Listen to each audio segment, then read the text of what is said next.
स्वागत है दोस्तों आप सभी का आपके अपने YouTube चैनल विकास यादव मैथ्स क्लासेस में एक बार फिर।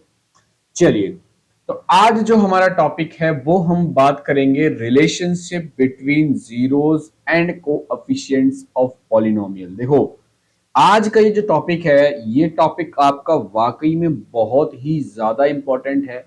हो सकता है कि ये वीडियो थोड़ी सी बड़ी हो जाए, तो आप बने रहना मेरे साथ, और मैं आपको गारंटी के साथ बोल सकता हूं कि अगर आप बने रहे एंड तक तो आपको इसके क्वेश्चन से डील करना इतना आसान लगने लगेगा और आपको ये सारी चीजें इतनी आसान लगने लगेंगी कि आपकी एक्सरसाइज अपने आप हो जाएगी और आपको देखते ओरली आप आंसर दे सकते हैं चीजों का। इनफैक्ट यहां तक आप पहुंच जाएंगे। तो ध्यान दीजिएगा और मेरे साथ बने रहिएगा। और आपने अगर पुरानी वीडियोस नहीं देखी है, मतलब एक्सरसाइज 2.1 की वीडियो नहीं देखी है, तो आपकी स्क्रीन पर जस्ट राइट साइड में कॉर्नर में ऊपर आप देखेंगे कि वहां पे एक लिंक आ रहा होगा, तो उस लिंक पे आप क्लिक करके वो पुरानी वाली वीडियोस भी देख सकते हैं। चलिए, तो अब स्टार्ट करते हैं अपना topic, relationship between zeros and coefficient of polynomial. Polynomial के कोएफिशिएंट जो हैं उनके बीच का हमें रिलेशनशिप फाइंड करना है। चलो स्टार्ट करते हैं चीजों को। देखो, फॉर एग्जांपल, देखो इससे पहले कि मैं आपको कुछ चीजें बताऊं, देखो हमने पिछली लीनियर इक्वेशन में हमने कुछ चीजें जानी थी। हमने लीनियर इक्वेशन में जानी थी कि एक लीनियर इक्वेशन ए एक्स प्लस बी की फॉर्मेट में होती है, जहां पर ए की वैल्यू जो है वो जीरो के बराबर नहीं होती। ये बात मैंने पुरानी वीडियोस में भी आपको बताया हुआ है। तो ऐसे केस में जब हम क्या करते हैं, ऐसे केस में जब भी हम वैल्यू निकालते हैं एक्स की, तो एक्स की वैल्यू आती है माइनस के बी अपॉन ए। माइनस के बी अपॉन ए। ध्यान दो, इसको मैं कुछ इस तरीके से लिख सकता हूं। ध्यान दीजिएगा, इसको मैं कुछ इस तरीके से लिखता हूं। माइनस का अगर मैं यहाँ माइनस लिख दूं और यहाँ पर जो b है, b एक्चुअल में एक कांस्टेंट टर्म है, तो मैं इसको ऐसे लिख सकता हूं कि कांस्टेंट कांस्टेंट अपॉन, और a जो है वो क्या है आपका, coefficient coefficient of x. X का कोएफिशिएंट है। तो हाँ, हम यूं कह सकते हैं कि ऐसे केस में एक्स की जो वैल्यू होगी वो यही होगी, माइनस का कांस्टेंट टर्म अपॉन में कोएफिशिएंट ऑफ एक्स। ये बात आपको यहाँ पे समझ में आई होगी इतनी सी। ये बात आपने यहाँ देखी कि इसको हम कुछ इस तरीके से भी लिख सकते हैं। क्यों? क्योंकि यहाँ पर जो a है वो a क्या है, a x का कोएफिशिएंट है। a x का कोएफिशिएंट है, b एक कांस्टेंट टर्म है। ये बात आपने यहाँ देखी। ये एक लीनियर इक्वेशन की बात थी। हम बात करेंगे किसकी, हमें मेन मुद्दा जो हमारा इस चैप्टर का है वो है एक क्वाड्रेटिक इक्वेशन की बात करना, कि क्वाड्रेटिक इक्वेशन में हम कैसे चीजों को करेंगे। देखो, पहले मैं आपने जो नॉर्मल तरीके से जो चीजें की हुई हैं उस हिसाब से करके बताता हूं कि कैसे आपने किया हुआ है। चलिए, देखो एक इक्वेशन उठाते हैं हम। P X is equal to 2x² minus के 8x प्लस के 6। ये आपने एक इक्वेशन उठाई। हम इसका क्या करेंगे, सबसे पहले हम इसका ना कुछ जीरोस निकालेंगे। जीरोस आपको पता है क्या होता है, जीरोस वो टर्म होते हैं, जीरोस वो वैल्यू होती है जिस वैल्यू को रखने पर, जिस वैल्यू को वेरिएबल की जगह रखने पर पूरी की पूरी इक्वेशन जीरो हो जाती है कट पिट के। ठीक है, तो आपको इसके जीरोस निकालने हैं। और एक्चुअल में जीरोस हम कैसे निकाल सकते हैं, हम मिडल टर्म स्प्लिट करके भी निकाल सकते हैं। तो मिडल टर्म स्प्लिट करेंगे। मिडल टर्म स्प्लिट का क्या रूल होता है, मिडल टर्म स्प्लिट का रूल होता है कि इसको आपको मल्टीप्लाई करना होता है किससे, कोएफिशिएंट ऑफ एक्स स्क्वायर से। तो ये आपका हो गया कितना, 6 2 12। फिर आपको 12 के कुछ ऐसे फैक्टर्स निकालने होते हैं जिसको करने पर क्या हो जाए, 8 आ जाए। ठीक है, तो आप यहां करेंगे 2 6 जा 3 2 जा और 2 1 जा। अब ध्यान दीजिए, वैसे लिखने को हम इसको ऐसे भी लिख सकते हैं कि 12 को हम लिख सकते हैं कैसे, 1 × 12। ठीक है, दूसरा हम किस तरीके से लिख सकते हैं, 2 × 6। तीसरा हम कैसे लिख सकते हैं, 3 × 4। फिर उसके बाद 4 × 3। ऐसे हम चीजों को लिख सकते हैं, इसमें कोई दो राहें नहीं है। अब आपको क्या करना है, आपको क्या करना है, आपको ये देखना है किसी तरीके से यहां पर जो 8 है ये 8 आ जाए। तो देखो क्या मैं 12 में 1 जोड़ दूं तो 8 आएगा, नहीं आएगा। अब 12 में से 1 घटा दूं तो भी 1 नहीं आएगा। और यहां पर मैं 6 में 2 घटा दूं तो 4 आ जाएगा। और 6 में 2 प्लस कर दूं तो क्या आ जाएगा, 6 में 2 अगर मैंने प्लस कर दिया तो आ जाएगा मेरा कितना, माइनस का, वो 6 में 2 प्लस कर दिया तो 8 आ जाएगा। इतना मुझे पता लग गया।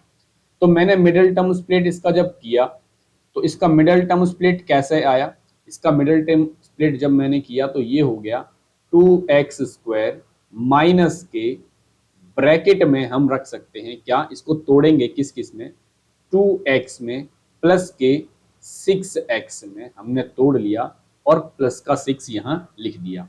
देखो 8x को तोड़ के मैंने ऐसे लिख लिया, ठीक है। अब मैं इसको क्या करता हूं, ब्रैकेट खोल देता हूं। मैंने इसका ब्रैकेट खोला तो ये माइनस का 2x हो गया और माइनस का 6x हो गया और प्लस का 6 हो गया, ये आपका आ गया। अब आप एक चीज और ध्यान रखिएगा यहां पर जैसा कि हमको पता है इसके जीरोस होते हैं, तो px जो है वो 0 के बराबर भी है। यहां से मैं क्या करता हूं, इन दोनों में से सॉरी, अगर इन दोनों में से अगर मैं निकालना चाहूं तो इन दोनों में से मेरा 2 कॉमन आ सकता है। अगर 2 कॉमन आए, 2x कॉमन ले सकता हूं मैं इसमें से, 2x मैंने कॉमन लिया तो यहां हो गया x माइनस के 1। और यहां से अगर मैंने 6 कॉमन लिया, अगर यहां से मैंने 6 कॉमन लिया तो यहां भी हो गया x माइनस के 1। अब दो चीजें आई, क्या आई, एक आया 2x माइनस के 6 और एक आया x माइनस के 1। अब जैसा कि हमको पता है px 0 के बराबर है, तो अब हम क्या करेंगे, 2x माइनस के 6 को 0 से कंपेयर करेंगे, देन उसके बाद x माइनस 1 को भी 0 से कंपेयर करेंगे। और यहां पर क्या हो जाएगा, ये हो जाएगा आपका 6/2 कट के हो जाएगा 3, तो x की वैल्यू आई 3 और यहां पर एक x की वैल्यू आएगी 1। तो x की दो वैल्यू आ गई, एक आई 3 और एक आई 1। ठीक है, ये आपकी x की दो वैल्यूज आई। चलिए, तो ये बात आपने देखी कि किस तरीके से चीजें आई हैं दो वैल्यूज हमने ऐसे निकाली और एक्चुअल में ये जो दो वैल्यूज आई हुई हैं, ये जो दो वैल्यूज आई हैं, इन्हीं वैल्यूज को हम बोलते हैं क्या, जीरोज। इन्हीं को बोलते हैं हम जीरोज। क्यों, क्योंकि इन दोनों वैल्यूज को अगर मैं यहाँ पे पुट करता हूँ x की जगह पे तो ये पूरी इक्वेशन जीरो हो जाएगी। ये बात अगर आपको समझ में आई हो तो बहुत अच्छी बात है, कि अब मैं आपको चीजों को कनेक्ट करना सिखाऊंगा। देखिए, जैसे ये वाली इक्वेशन जो हमारी लिखी है 2x² माइनस के 8x प्लस 6, तो इसमें मैं अगर आपसे यूं कहूं कि x का कोएफिशिएंट क्या है, तो आप, मैं पूछूं कि x का कोएफिशिएंट क्या है, तो आप बोलेंगे x का कोएफिशिएंट क्या है, 8 है। मैं कहूं x स्क्वायर का कोएफिशिएंट क्या है, तो आप कहेंगे x स्क्वायर का कोएफिशिएंट 2 है। मैं कहूं कांस्टेंट क्या है, तो आप बोलेंगे यहाँ पे 6 है। क्यों, क्योंकि एक जनरल इक्वेशन जो होती है क्वाड्रेटिक इक्वेशन की, वो होती है ax² plus bx plus c। और c यहाँ पर क्या होता है, कांस्टेंट टर्म होता है। b जो होता है वो x का कोएफिशिएंट होता है और x² का कोएफिशिएंट a होता है। ये बातें आपको पता है। तो अब मैं आपको कुछ चीजें बताना चाहूंगा। चलिए अब थोड़ा सा आगे इसी इक्वेशन को हम लेके चलेंगे चीजों को, और थोड़ा सा आगे, और चीजें समझ में आएंगी धीरे धीरे। चलिए, अब मैं आपसे कहूं, अब मैं आपसे कहूं कि इसका सम ऑफ जीरोस निकालिए। मैं आपसे कहूं कि इसका क्या निकालिए, इसका सम ऑफ जीरोस आपको निकालना है। ठीक है, हाँ, चलिए देखो, अब हमें क्या निकालना है सम। पहली बात तो ये देखो कि हमारे जीरोस क्या आए थे। हमारे जीरोस आए थे, एक 3 आया था और एक 1 आया था। देखो यहाँ पे हमारा आया हुआ है, एक 3 आया हुआ है, एक 1 आया हुआ है। ये हमारे जीरोस आए थे। अगर मैं कहूं इनको कि सम ऑफ जीरोस बताओ, तो आप क्या करेंगे, ये दोनों नंबर जो आए हुए हैं इनको जोड़ देंगे, 3 + 1 हो जाएगा, जो कि आपका होता है कितना, 4 होता है। और मैं आपसे यूं कहूं कि आपको ज्यादा कुछ करना ही नहीं है, आप डायरेक्टली भी इसको निकाल सकते हैं। तो आप बोलेंगे सर वो तरीका बताओ। जैसे ये इक्वेशन थी हमारी माइनस के 8x प्लस 6, ये हमारी इक्वेशन थी। मैं कहूं आप डायरेक्टली सम ऑफ जीरोस निकाल सकते हैं। तो आप कुछ नहीं करना है, आपको सिंपली एक फॉर्मूला यूज करना है। माइनस का क्या यहां पे लिखेंगे आप, coefficient of x upon coefficient of x square. ये आपको फॉर्मूला अगर याद है तो आप आसानी से चीजें निकाल सकते हैं। ध्यान दो, अब मैं अगर इस वाली इक्वेशन को कंपेयर करूं किससे, ए एक्स स्क्वायर प्लस के बी एक्स प्लस के सी से, तो कोएफिशिएंट ऑफ एक्स क्या है, कोएफिशिएंट ऑफ एक्स क्या है, एक्स का कोएफिशिएंट क्या है, बी है। तो आप बोल सकते हैं कि माइनस का B upon coefficient of x square का कोएफिशिएंट क्या है, ए है। तो आप यूं कह सकते हैं कि सम ऑफ जीरोस का फॉर्मूला आपका ये है और ये दोनों है। ठीक है, ये बात यहां तक बात आपको समझ में आई होगी। ये हो गया आपका सम ऑफ कोएफिशिएंट। देखो अब इससे मैं वैल्यूज निकालना चाहूं तो यहां क्या लिखा हुआ है, माइनस का बी, मतलब माइनस का साइन लगा लिया। बी क्या है हमारा, माइनस का 8, बी है हमारा क्या, माइनस का 8, अपॉन में क्या है, ए, ए क्या है 2। अब देखो मैं अगर ब्रैकेट खोलता हूं तो माइनस इंटू माइनस प्लस हो जाएगा, 8/2 हो जाएगा जो कि आएगा 4। देखो ऐसे भी हमने जब इससे निकाला इस वाले फॉर्मूले से तब भी 4 आया। जब हमने ये इतना बड़ा मिडल टर्म स्प्लिट करके दो जीरोस निकाले देन उसके बाद उनको ऐड किया तब भी यही आया। तो आसान तरीका क्या रहा हमारा जीरो सम ऑफ जीरोस निकालने का। अगर जब भी अब हमको सम ऑफ जीरोस निकालना होगा तो हम डायरेक्टली ये वाला फॉर्मूला यूज करेंगे जो कि है माइनस का कोएफिशिएंट ऑफ एक्स अपॉन में कोएफिशिएंट ऑफ एक्स स्क्वायर। देखो ये बात हो गई हमारी किसकी, सम ऑफ जीरोस की। मैं कहूं अब प्रोडक्ट ऑफ जीरोस निकालो, क्या, प्रोडक्ट ऑफ जीरोस। अगर प्रोडक्ट ऑफ जीरोस की बात करूं तो मैं आप कहेंगे कि सर 3 इंटू 1 करना पड़ेगा और जो कि 3 होगा। और मैं आपसे कहूं कि बेटा ये और भी आसान है, इसको आप और आसानी से कर सकते हैं।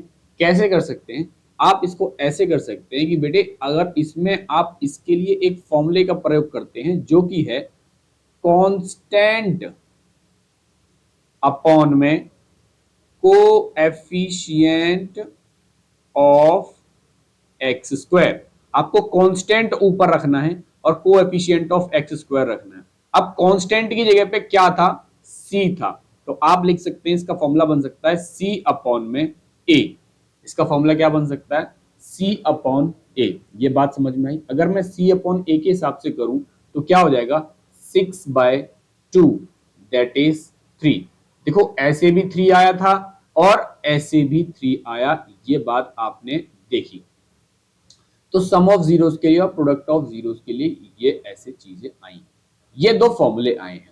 ये तो मैंने आपको जनरली बता दिए कि ये फॉर्मूले आए हैं। अब हम इसके इस बात पे भी काम करेंगे कि ये दो फॉर्मूले आए तो कैसे आए, ये भी हमें पता होना चाहिए कि ये फॉर्मूले जो दो हैं ये आए हैं तो कैसे आए हैं, इसके ऊपर बात करेंगे। अब हम जनरली बात करेंगे चीजों की। चलिए अब हम इस इन जो दो फॉर्मूले जो आए हैं इन दो फॉर्मूलों की बात करेंगे। देखो अगर मैं जनरली बात करूं, मैं जनरली एक बात करता हूं, जनरल वे में मैं बात करता हूं कि मैं मान लेता हूं कि अगर अल्फा और एक नंबर है बीटा, अगर अल्फा और एक बीटा ये दोनों जीरोज हैं, are the zeros of polynomial, एक पॉलिनोमियल है जिसका जो कि है P X is equal to A X square plus के बी एक्स प्लस के सी। ठीक है, ये एक पॉलिनोमियल है जिसमें कि ए की वैल्यू जो है वो 0 के बराबर नहीं है। तो अब आपको एक चीज पता है, अगर ये क्या है, ये तुम्हारे क्या है, एक्स की वैल्यूज हैं। ये जो वैल्यूज हैं ये वैल्यूज तुम्हारी क्या है, एक अल्फा वैल्यू है एक बीटा वैल्यू है। तो मैं लिख सकता हूं कि एक तो अल्फा वैल्यू थी और एक वैल्यू थी x is equal to beta.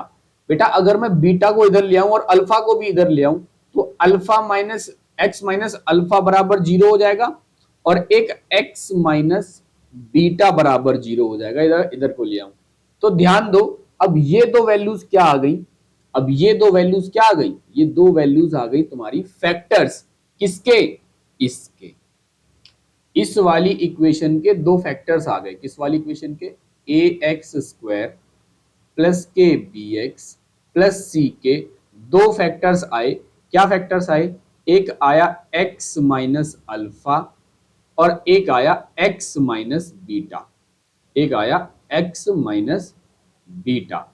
ये दो आपके क्या आ गए, फैक्टर्स आ गए, जिसमें कि एक नंबर कोई k नंबर जो है वो इनमें क्या हो रखा है, मल्टीप्लाई हो रखा है। ये बात आपको समझ में आई होगी। यहां पे मैं लिख देता हूं, जहां पर कि k जो है, k एक कांस्टेंट टर्म है। भाई देखो ये बातें बहुत ही ज्यादा हाई लेवल पे आपको लेके चली जाएंगी। मैं आपको बोल सकता हूँ गारंटी की, जो इस वाली स्लाइड में जितनी चीज लिखी हुई है ना, इस चीज को अगर आप लिख लेते हैं अपनी कॉपी में, इसको रिवाइज कर लेते हैं, इसकी एक एक चीजों को, पेचीदा चीजों को समझ सकते हो, समझ लिया अगर आपने, तो आपको किसी भी इक्वेशन में दिक्कत आ ही नहीं सकती। चलिए अब मैं आपको आगे बढ़ाता हूँ चीजों को लेकर के। देखो अब हम, अगर मैं यूं कहूं कि अब मैं कुछ नहीं करता, मैं सिंपली इन दोनों टर्म्स को, ये जो दोनों टर्म्स है, मैं एक बार इसको हाईलाइट करके आपको बताता हूं कौन कौन से टर्म, ये जो दोनों टर्म है कौन कौन से, एक ये वाला और ये जो आपस में इन दोनों को मैं मल्टीप्लाई कर दूं तो क्या बनेगा, तो बनेगा एक्स स्क्वायर, ठीक है, माइनस के अल्फा प्लस बीटा, ठीक है, और x प्लस के अल्फा बीटा। ये बात बन गई, ठीक है। ये बात आपको यहां तक की चीजें समझ में आई होंगी। तो अब अगर मैं इस k की वैल्यू को क्या करता हूं, इसमें अंदर मल्टीप्लाई कर दूं तो ये हो जाएगा k एक्स स्क्वायर माइनस के अल्फा प्लस बीटा के एक्स प्लस अल्फा बीटा के। ऐसे लिख सकते हो आप, हाँ जी सर लिख सकते हैं, क्यों नहीं लिख सकते। अब क्या करना है हमको, हमको सिंपली क्या करना है, इस वाली इक्वेशन को इस वाली इक्वेशन से कंपेयर करना है। क्या करना है, कंपेयर करना है। देखो मैं इस वाली इक्वेशन को एक बार दोबारा नीचे उतारता हूं इसके सामने, A X square plus B X plus के सी। अब ध्यान से देखना चीजों को, बहुत बहुत ध्यान से देखने की जरूरत है। अब ये आपको देखना है कि एक्स स्क्वायर ये रहा, एक्स स्क्वायर यहां भी है, एक्स यहां है, एक्स यहां भी है, सी यहां है, सी यहां भी है। तो अब हमें क्या करना है, कंपेयर करना है कि ए की जगह पे क्या है। आप बोलेंगे ए की जगह पे के है, मैं दूसरा अब पेन यूज करता हूं, बी की जगह पे क्या है, तो आप बोलेंगे सर बी की जगह पे माइनस का अल्फा प्लस बीटा के है। मैं बोलूंगा फिर आपसे कि सी की जगह पे क्या है। एक मिनट, मैं कहूं सी की जगह पे क्या है, तो आप बोलेंगे सर सी की जगह पे अल्फा बीटा और के है। ठीक है, ये बात समझ में आई। यहां से अब हम क्या लिख सकते हैं कि ए जो है वो के बराबर है, ठीक है, और बी जो है वो माइनस के अल्फा प्लस बीटा के बराबर है, ठीक है, अल्फा प्लस बीटा के बराबर है। और सी जो है आपका, सी जो है वो अल्फा बीटा के बराबर है। ये बात आपको समझ में आई होगी। अब हमें कुछ नहीं करना, अब हमको चीजें आसान और कर देनी है। क्या करना है, ध्यान दीजिएगा, अब ध्यान दो चीजों को, क्या करना है, अल्फा प्लस बीटा, ध्यान दो। अब ये जो इक्वेशन हमारी आई हुई है, मैं इसको आगे लिख देता हूं, एक मिनट। अब देखो ये जो हमारी इक्वेशन आई थी कि के एक्स स्क्वायर माइनस के अल्फा प्लस बीटा के एक्स प्लस के अल्फा बीटा, ये आई थी इक्वेशन। अब इस इक्वेशन में एक चीज कॉमन है, क्या है? अल्फा और बीटा क्या थे? जीरोस थे। तो ध्यान दो, एक्चुअल में ये अल्फा और बीटा आपस में क्या हो रहे हैं? ऐड हो रहे हैं। तो क्या मैं यहां यूं लिख सकता हूं कि this is sum of zeros, ये है सम ऑफ जीरोस। और यहां देखो, ये दोनों यहां पे आपस में क्या हो रहे हैं? मल्टीप्लाई हो रहे हैं। एक मिनट, यहां पर ये दोनों आपस में क्या हो रहे हैं? मल्टीप्लाई हो रहे हैं। तो इसको हम क्या बोल सकते हैं कि this is product of zeros, इसको बोलते हैं हम प्रोडक्ट ऑफ जीरोस। तो अब एक बात बताओ, क्या एक इक्वेशन लिखी जा सकती है? एक इक्वेशन लिखी जा सकती है क्या, कि आपको अगर अल्फा और बीटा मतलब जीरोस पता हो, अगर आपको अल्फा और बीटा मतलब जीरोस पता हो, तो आप किसी इक्वेशन को बड़ी आसानी से बना सकते हैं। इक्वेशन क्या बनेगी? X square minus sum of zeros, sum of zeros x plus product of zeros. ये बात आपने देखी, ठीक है? यहां से ये इक्वेशन हमारी बन के आती है, ये बात हमें क्लियर हुई। अब मैं तुम्हें कुछ और चीजें बताना चाहूंगा, जैसे कि अब हमें सिंपली क्या करना है, हमें वैल्यूज निकालनी है। किस किस की? अल्फा प्लस बीटा की, है ना? और यहां से के की वैल्यूज निकालते चले जाएंगे हम, हर एक के की वैल्यू निकालेंगे। ठीक है, ए इज इक्वल टू के, अगर मैं यहाँ के की वैल्यूज निकालना चाहूँ, सम ऑफ जीरोस निकालना है, ये क्या है हमारा? सम ऑफ जीरोस। अब ध्यान दो, ध्यान से सुनना चीजों को। अब हमको ये तो पता है कि ए की वैल्यू के बराबर है, ए की वैल्यू जो है वो किसके बराबर है? के बराबर है। तो मैं यहां लिखना चाहूं कि b इज इक्वल टू, मैं लिखूं कि b जो है वो माइनस के अल्फा प्लस बीटा के बराबर है। अगर a जो है वो के बराबर है, तो क्या के a के बराबर होगा? तो आप बोलेंगे जी सर क्यों नहीं होगा। तो इस के को अगर मैं रिप्लेस कर दूं किससे? a से। इस के को मैं रिप्लेस कर दूं किससे? a से। तो क्या मैं इसको ऐसे लिख सकता हूं? Alpha plus beta a bar is equal to B.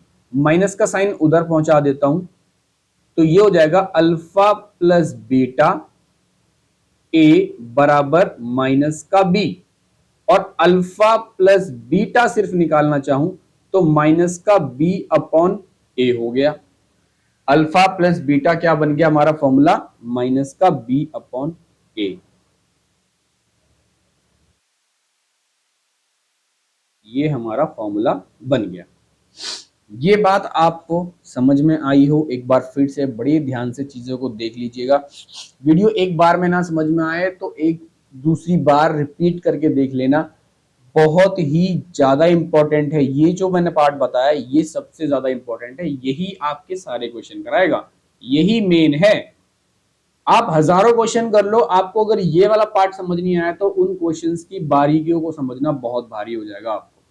ठीक है, अब ध्यान दो, माइनस के बी का मतलब क्या हो गया? अब ध्यान दो, यहां पे मैंने एक चीज बताई थी आपको, ये देखो, माइनस के बी अपॉन ए, ये आ गया ना, माइनस का बी अपॉन ए। फॉर्मूला क्या है? माइनस का कोएफिशिएंट ऑफ एक्स अपॉन में minus coefficient of x square. देखो कैसे बन गया, ऐसे ही बना है ये, माइनस का बी अपॉन ए। अब इसको क्या लिख सकते हैं? माइनस का कोएफिशिएंट ऑफ एक्स अपॉन में कोएफिशिएंट ऑफ एक्स स्क्वायर। हो गया या नहीं हो गया? अब तीसरा वाले की बात करेंगे हम, किसकी? इसकी, सी की बात करेंगे। C is equal to alpha beta के है। ठीक है, अब यहां हम लिख सकते हैं इसको, इसको या फिर आगे लिखते हैं। हाँ, यहां पे हमें लिखा कि c is equal to alpha beta के। अब हमें किसकी वैल्यू चाहिए? हमें सिर्फ चाहिए अल्फा और बीटा की वैल्यू। तो यहां पे हम यूं लिख सकते हैं कि alpha into beta is equal to c upon k, और k की वैल्यू किसके बराबर थी, a के बराबर थी। तो alpha beta is equal to c upon a, alpha beta is equal to c upon a. ये बात समझ में आई? ध्यान दो, यहां पे ये आ गया आपका क्या, प्रोडक्ट ऑफ जीरोस आ गया।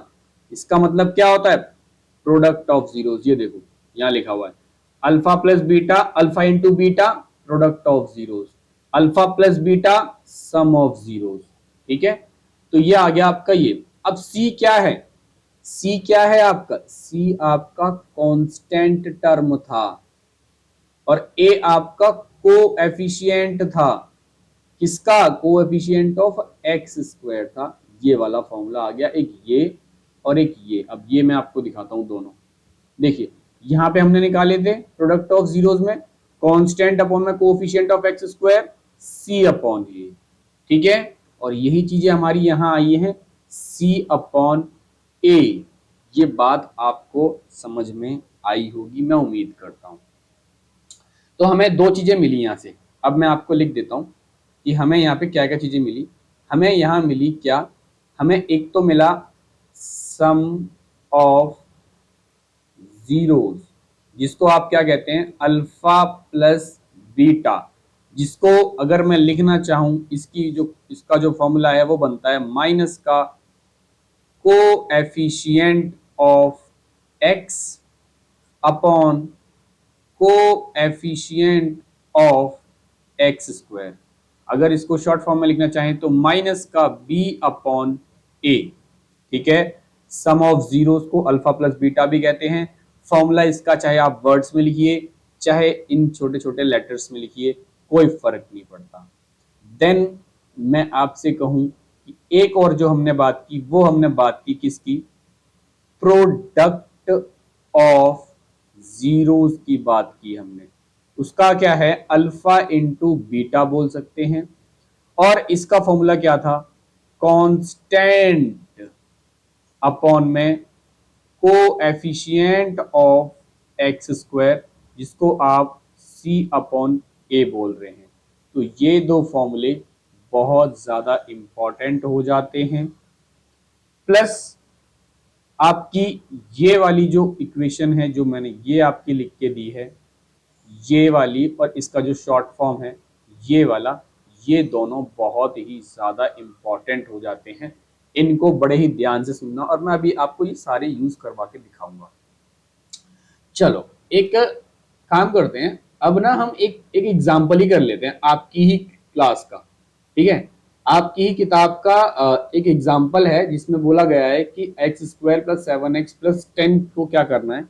एक एग्जाम्पल है आपकी ही क्लास का जो कि है कि x square plus 7x plus 10। इसको आपको क्या करना है, इसके जीरोस फाइंड करने। क्या फाइंड करने, जीरोस। ठीक है, फाइंड द जीरोस, इसके जीरोस फाइंड करने। और जो हमने रिलेशन अभी बताया किसके बीच में, रिलेशन किसके बीच में बताया, जीरोस के बीच में और जो आपके कोएफिशिएंट्स आए हैं इन दोनों के बीच का जो भी रिलेशन है उस रिलेशन को आपको वेरीफाई करके दिखाना है। ये आपका क्वेश्चन है। तो भाई पहला काम जीरोस फाइंड करना होगा, है ना। वेरीफाई तभी कर पाएंगे जब हम इसमें, अब हमें क्या करना पड़ेगा, दोनों तरीके से चीजों को करना पड़ेगा। चलो तो स्टार्ट करते हैं। जैसे कि मैंने आपको बताया इसका मिडिल टर्म स्प्लिट अगर मैं करना चाहूं तो 10 को मुझे मल्टीप्लाई करना पड़ेगा यहाँ पे 1 से, और 10 को इस तरीके से 10 के ऐसे फैक्टर्स ढूंढने पड़ेंगे। तो 1 इंटू 10 होता है, 2 इंटू 5 होता है और 5 इंटू 2 होता है। तो मुझे क्या लाना है, यहाँ पे मुझे लाना है 7। तो 5 में अगर मैं 2 जोड़ दूं तो 7 आ जाएगा। तो ये हो जाएगा आपका एक्स स्क्वायर प्लस के 5 प्लस 2 एक्स प्लस 10 बराबर 0। आप इसको तोड़ेंगे तो ये हो जाएगा आपका x square plus 5 x square plus 5x plus 2x plus 10 बराबर 0। अब यहाँ से x कॉमन ले लोगे तो x प्लस 5 बच जाएगा और यहाँ पे 2 कॉमन लोगे तो x प्लस 5 बच जाएगा जो कि 0 होता है। और ये x प्लस 2 हो गया और x प्लस 5 हो गया बराबर 0 हो गया। और ये x प्लस 2 अब बराबर 0 रखोगे और x प्लस 5 बराबर 0 रखोगे, x प्लस 5 बराबर 0 रखोगे तो x is equal to minus का 2 आ जाएगा और x is equal to minus का 5 आ जाएगा। तो x की दो वैल्यूज आएंगी, वो होंगी क्या, x की दो वैल्यूज आएंगी कौन कौन सी, एक आएगी माइनस की 2 और एक माइनस की 5। तो दो जीरोस आ गए, ठीक है। अब चीजें हम करेंगे आपकी वेरीफाई। भाई वेरीफाई कैसे करेंगे, सम ऑफ जीरोस निकालना है।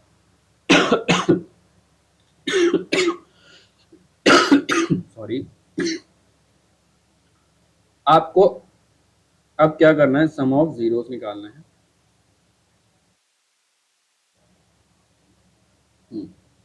अब हम स्टार्ट करते हैं। देखो हमें क्या करना है, सम ऑफ जीरोस। भाई सम ऑफ जीरोस, इन दोनों जीरोस का हम सम करेंगे। पहले तो माइनस के 2 प्लस माइनस के 5, दोनों को प्लस करोगे तो माइनस का 7 आएगा। ये आपका नॉर्मल तरीका, जिस तरीके से आप करते हैं। अब आपका फॉर्मूला क्या कहता है, फॉर्मूला कहता है कि माइनस का coefficient of x square, minus का coefficient of x upon coefficient of x square. तो भाई एक बात बताओ, कोएफिशिएंट ऑफ एक्स, एक्स का कोएफिशिएंट क्या है, बोलो 7। आप कहेंगे सर माइनस का 7। Coefficient of x square, x square के बगल में कोई नंबर नहीं है तो मतलब 1 है, तो आप 1 कहेंगे। इसका कितना आया, 7। देखो इस वाले फॉर्मूले से भी कितना आया, 7 आया, और इस ऐसे डायरेक्टली ऐड किया हमने तब भी कितना आया, 7 आया। तो मतलब सम ऑफ जीरोस हमारा वेरीफाई हो गया। ऐसे ही अगर मैं प्रोडक्ट ऑफ जीरोस को भी क्या करूं, प्रोडक्ट ऑफ जीरोस को भी मैं क्या करूं, प्रूफ करूं, तो प्रोडक्ट ऑफ जीरोस में आप क्या करेंगे, डायरेक्टली आप मल्टीप्लाई करेंगे। तो माइनस के 2 को माइनस के 5 से मल्टीप्लाई करोगे तो 5 2 10 प्लस का 10 आंसर आ जाएगा। अगर इसको फॉर्मूले से करें तो फॉर्मूले के हिसाब से क्या होगा, ऊपर कांस्टेंट टर्म, ठीक है, और नीचे कोएफिशिएंट ऑफ एक्स स्क्वायर। तो कांस्टेंट टर्म क्या है, कांस्टेंट टर्म आपका 10 है, कोएफिशिएंट क्या है एक्स स्क्वायर का, 1 है। तो आंसर क्या आ गया, 1 आ गया। देखो डायरेक्टली हमने मल्टीप्लाई किया तब भी 10 आया, और हमने फॉर्मूले से किया तब भी 10 आया। ये दोनों चीजें आपस में क्या हो गई, वेरीफाई हो गई। इसको हम आराम से बोल सकते हैं कि ये चीजें बिल्कुल ठीक, हमने जो भी किया बिल्कुल ठीक तरीके से किया। तो ये आपको कॉन्सेप्ट आपको समझ में आया होगा। यहां तक की चीजें बहुत अच्छे से रिवाइज कीजिएगा, बहुत प्यार से रिवाइज कीजिएगा, आपको बहुत अच्छे चीज समझ में आएंगी। मैं मानता हूं कि वीडियो में थोड़ा टाइम लगा है, लेकिन अगर आप यहां तक मेरे साथ आए हुए हैं तो आपको ये चीजें बहुत अच्छे से समझ में आई होंगी। अब हम नेक्स्ट वीडियो में मिलते हैं, नेक्स्ट पूरी की पूरी एक्सरसाइज खत्म करके जाएंगे। तब तक के लिए धन्यवाद, मिलते हैं नेक्स्ट वीडियो के साथ। टेक केयर, बाय बाय, जय हिंद, जय भारत।